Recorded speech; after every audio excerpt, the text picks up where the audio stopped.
Alright guys, so I am getting ready to head out for the night and shower. And let me just tell you, I have finished most of the videos in this nonprofit that I told you I was probably going to do one more video about for tonight. I have a couple more to watch.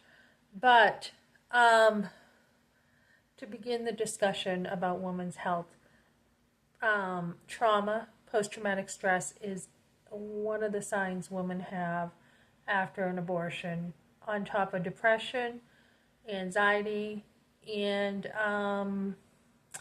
physical factors like your baby being born preterm, which was my first one, was born early. The other one was uterine damage, which means that you usually cannot always have children after an abortion.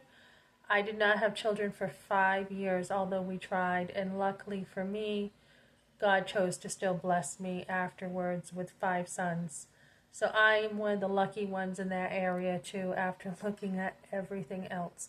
Breast cancer is another very, very high chance for women who have had abortions, especially forced abortions when you are a teenager.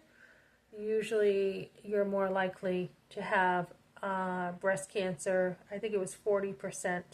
So they've done tons of studies from 1995 to 2022 on the signs. It is medically proven. If you have the right resources, and I will look those up, you can prove post-traumatic stress from abortion. So what we're doing now in the modern pro-life movement, and I love this new way of approaching women. I have felt like we've got the one side where people are pro-life, and you've got, abortion is sin, abortion is murder. And it's true, it is, but we've got the other side that there's nothing wrong with abortion, right? And when we're talking about women's health, we need a middle ground that I have felt like that is not there. So I've gone the route thinking about how to help women. And, I guess in the past we've had God first. God says it's sin. He says it's murder, period.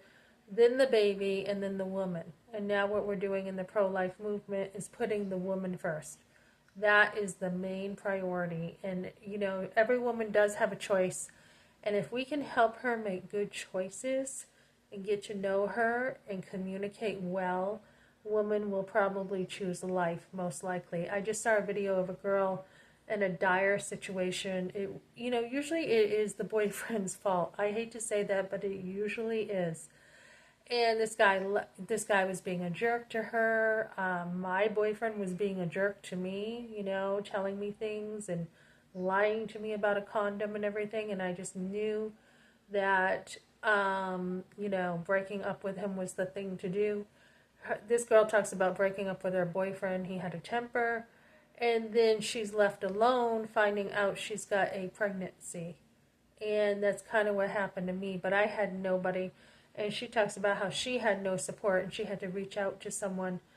And she was much older than I was, though. And so it is well documented, post-traumatic stress. And what we want to do is we want to take care of women now, guys. We're in a place where we have tons of resources to help women.